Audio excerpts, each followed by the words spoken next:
So the next is describe the addition law of integers using the definition of succession. Now the addition law can be described using prologue like this. So here two rules are there. First rule is the terminating rule actually, where the name of the rule is sum. So sum x comma 0 comma x dot. That means if we add x and 0, we will get x. The next one is sum x comma sy comma sz colon dash sum x y z. So means here if we add x and sy is the successor of y, so we will get sz, and that means if we add x and y, we will get z. So if we add x and y and the result is z, if this is true, then this part is true. So if this part is true, then this part is true. So using the successor relation, we are adding, we are trying to add something, right? Now if this is the query, this will be matched with this one first, but it is not matching because here 0 is there, here S0 is there. So this is not matching with the first fact. So the second fact is checked, second rule is checked actually, and it is matching with this because this will match with x, S0 is will match with sy, and x will match with sz. So sz is x. Now this is true. If this is true, so x, here x is there, here also x is there, here sy is there, here y is there, and here sz is there, here z is there. So so this will be, so here also S0 is there, so that will be converted to 0. Here x is there, that will be converted to sz, like that. So here sz is there, so if sz is x, then z will be like this. So here we will get SSS0 in the right part, SSS0, and S0 will be converted to 0 in the right part. So 0 is there and Z is there. Now this one is actually matching with the first fact because here also 0 is there, here also 0 is there. So x plus 0 is equal to x, so we will get z as this one SSS0 plus 0, so that means the value will be SSS0, and in our case we need to find out x, so s is sz actually, so sz will be this, and one s will be, one additional s will be there. So 3s were there, now we will have 4 s's, so like this, fine, okay. So the next problem is monkey and banana problem. So in the monkey and banana problem, it is actually very interesting. So there is one room and one monkey is there at door. But the monkey is very hungry and one banana is hanging from the ceiling of the room. So as it is actually hanging from the at the middle, okay. One box is there at the window which monkey can use because monkey cannot monkey is not so tall, so monkey need to use the box to have the banana, fine. So monkey can take the box from the window, it can be on the top of the box and it can have the banana, Fine. So that is the case. Now, there are some facts and some rules. So monkey can perform the following actions. You can check 4 actions are there. One is walk on the floor, because the monkey is there at the door. It need to go to the window like that. And monkey can climb the box. Monkey can push the box around. Monkey can grasp the banana. If standing on the box just under the banana, it can grasp the banana. Okay. Now, there are some moves. You can check that. So এখানে multiple মুভগুলো রয়েছে। মুভগুলো কি, এক একটা state থেকে এক একটা স্টেটে কীভাবে আমরা যেতে পারি সেটা আমরা দেখছি।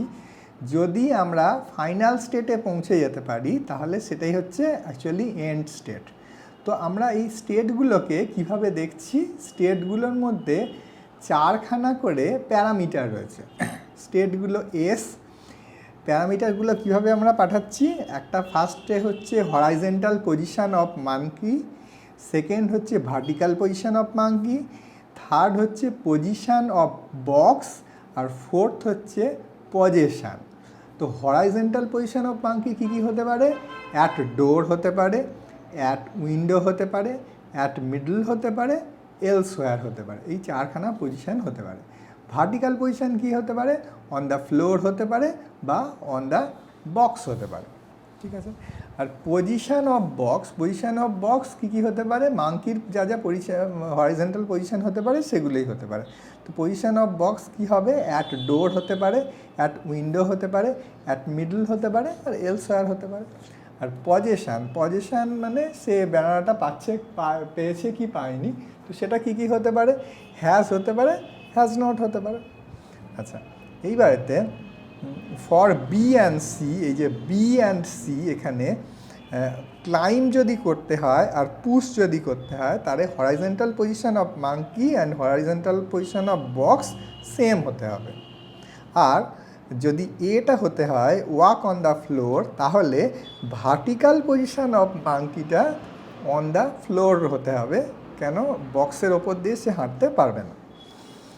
আর মুভগুলো কীরকম হতে পারে, মুভগুলোতে 4খানা প্যারামিটার থাকবে। একটা হচ্ছে ইনিশিয়াল পজিশান, একটা অপারেশান, একটা নেক্সট পজিশান, আর একটা পজিশান। তো পজিশানটা যদি ফাইনাল যদি হ্যাজ হয়ে যায় তাহলেই সিস্টেমটা টার্মিনেট করে যাবে, মানে প্রপারলি কাজ হয়েছে। আচ্ছা, এইবারেতে কি কি ফ্যাক্ট অ্যান্ড রুল হতে পারে। আচ্ছা, এখানে কি করেছি, নাম দিয়েছি can get S underscore has. তো এটা যদি এই যে কোনো ভ্যালুর জন্য কোনোভাবে যদি এটা হ্যাজ হয়ে যায় তাহলেই এটা ফাইনাল পজিশান। আর কি কি আছে, can get S, move S M S1, S position থেকে এম মুভ ইউজ করে S1-এ গেছে, অ্যান্ড ক্যান গেট S1, এটা একটা হতে পারে। আর আরও বেশ কয়েকটা মুভ হতে পারে। আরও যে মুভগুলো হতে পারে সেগুলো এখানে লেখা আছে। কি মুভ, কি কাজের জন্য মুভ হতে পারে, একটা গ্রাস্পের জন্য হতে পারে, একটা ক্লাইম্বের জন্য হতে পারে, একটা পুশ হতে পারে, একটা ওয়াকের জন্য হতে পারে। এইবারেতে আমরা দেখব যে মাঙ্কিটা সত্যি ব্যানানাটা পাওয়া সম্ভব তার পক্ষে কি পাওয়া সম্ভব নয়। তো এখানে কি, ক্যান গেট এস, ইনিশিয়াল পজিশান, মাঙ্কির ইনিশিয়াল পজিশান হচ্ছে অ্যাট ডোর, আর ভার্টিক্যাল পজিশান হচ্ছে অন ফ্লোর, বক্সের পজিশান হচ্ছে অ্যাট উইন্ডো, আর ইনিশিয়াল পজিশান হচ্ছে হ্যাজ নট। তো এইটাতে আমরা দেখব এবং তার রেজাল্ট ইয়েস বা নো কোনটা হচ্ছে সেটা আমরা দেখব। রেজাল্ট অ্যাকচুয়ালি ইয়েস হবে, কীভাবে হবে সেটাই আমরা দেখব। তো এখানে সেই কোয়ারিটা যেটা আগের পাতা লেখা ছিল সেই কোয়ারিটা এখানে লেখা আছে। তো এইটার থেকে, এই ক্যান গেটের থেকে আমরা একটা মুভ আর ক্যান গেট পেতে পারি। এই যে এইখানে যেটা লেখা আছে ক্যান গেট থেকে মুভ আর ক্যান গেট। সেটাতে কি হচ্ছে, মানে এর করসপন্ডিং ইনিশিয়াল পজিশন থেকে আমরা একটা মুভ অ্যাপ্লাই করছি এবং পরবর্তী পজিশনে যাচ্ছি। আচ্ছা, তো এখানে মান কি যদি অ্যাট ডোর থাকে তাহলে সে গ্রাস করতে পারে না, নো। ক্লাইম্বও করতে পারে না, নো। পুশও করতে পারে না, নো। সে খালি ওয়াক করতে পারে, তার মানে সে ওয়াক করে করে উইন্ডো পর্যন্ত যেতে পারে। তাহলে H1 থেকে H2 পর্যন্ত সে ওয়াক করতে পারে, যেখানে H1টা হচ্ছে অ্যাট ডোর আর H2টা হচ্ছে এনি পজিশান, যে কোনো জায়গায় সে ওয়াক করে যেতে পারে। আচ্ছা, তো এই মুভের পর একটা মুভ থেকে একটা ক্যান গেট হতে পারে, যেখানে এই ক্যান গেট এস H2, তার মানে সে হরাইজেন্টালি মুভ করেছে এবং H2 পজিশানে চলে গেছে। H2 পজিশানে গিয়েও সে হরাইজেন্টালি যখন মুভ করছে, ভার্টিক্যালি তো আর মুভ করছে না, তাহলে অন ফ্লোরই থাকবে।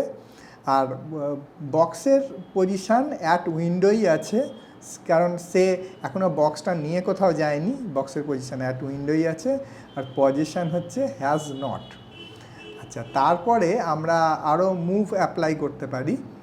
আচ্ছা, এখানে এই ক্যান গেট থেকে কি হতে পারে, মুভ কমা ক্যান গেট, যেটা আমরা আগের পাতা দেখলাম। আচ্ছা, এইবারেতে H2টা যদি উইন্ডো হয়ে যায় তাহলে কি হতে পারে, গ্রাস করতে পারবে না, কারণ সে উইন্ডোতে রয়েছে, তাকে বাক্সটাকে ঠেলে ঘরের মাঝখানে নিয়ে আসতে হবে। সে ক্লাইম্ব করতে পারে, বাক্সটার ওপর উঠতে পারে, কারণ বাক্সটার পজিশান আর তার পজিশান সেম হয়ে গেছে, তাহলে সে বাক্সতে উঠতে পারে। বাক্সতে উঠে অ্যাকচুয়ালি কোনো লাভ নেই, কিন্তু সে উঠতে পারে। আর H2 হচ্ছে অ্যাট উইন্ডো, এখানে যদি থাকে। আচ্ছা, তাহলে আবার এই মুভের করসপন্ডিং আর একটা ক্যান গেট আমি পাচ্ছি, যেখানে এস হচ্ছে অ্যাট উইন্ডো, মানকিটা এখন উইন্ডোতে চলে গেছে। আচ্ছা, এ যদি ক্লাইম্ব করে তাহলে কি হবে, অন বক্সের ওপর উঠে গেল, অ্যাট উইন্ডো হ্যাজ নট। কিন্তু বক্সের ওপর যদি সে ওঠে তাহলে সে আর কি করতে পারে, আর কিছুই অ্যাকচুয়ালি করতে পারে না। গ্রাস্পও করতে পারে না, ক্লাইম্বও করতে পারে না, পুশও করতে পারে না, ওয়াকও করতে পারে না। তাহলে এই যে ট্রিয়ের যেভাবে আমরা এখানে এগিয়েছি, তাতে আমরা একটা ডেড এন্ডে পৌঁছে গেলাম, যেখান থেকে আর কিছুই করা সম্ভব নয়। তাহলে আমরা একটা ব্যাকট্র্যাক করব এবং ব্যাকট্র্যাক করে অন্য পাথ দিয়ে আসার চেষ্টা করব। আচ্ছা, এইখানে দাঁড়িয়ে আমরা যদি ক্লাইম্ব না করে, মাঙ্কিটা অ্যাকচুয়ালি ক্লাইম্ব না করে পুশ করতো, তাহলে কি হতো, এইখান থেকে আবার আরেকটা পাথে আমরা এলাম, এখানে m = পুশ। আর H2 হচ্ছে অ্যাট উইন্ডোতেই রয়েছে। আচ্ছা, তার করসপন্ডিং একটা can get H on floor দিয়েই পুশ করছে। H হচ্ছে আরেকটা পজিশান, হ্যাজ নট।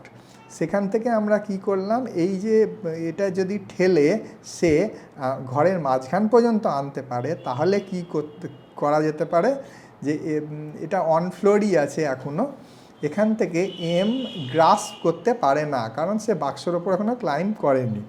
এম কি করতে পারে, ক্লাইম্ব করতে পারে, তার মানে তার বক্সের পজিশন এবং তার পজিশন সেম হয়ে গেছে এবং সে ঘরের মাঝখানে চলে এসছে। তাহলে সে বক্সের ওপর ক্লাইম্ব করতে পারে। ক্লাইম্ব করলে তার ভার্টিক্যাল পজিশন চেঞ্জ হয়ে যাবে। এতক্ষণ পর্যন্ত ভার্টিক্যাল পজিশন ছিল অন ফ্লোর, এখন ভার্টিক্যাল পজিশনটা চেঞ্জ হয়ে গেল, অন বক্স হয়ে গেল। ক্লাইম্ব করলো, অন বক্স হয়ে গেল। এবার সে কি করতে পারে, সে এখন গ্রাস্প করতে পারে, কারণ হরাইজন্টাল পজিশন তার অ্যাট মিডলে রয়েছে, মানে অ্যাট মিডলে যদি থাকে তাহলেই সে গ্রাসটা করতে পারে। এবং গ্রাসটা যদি করতে পারে তাহলে এই অ্যাট মিডলে যদি থাকে তাহলে এই ক্যান গেটের ভ্যালু, কোয়ারির ভ্যালু হবে ইয়েস।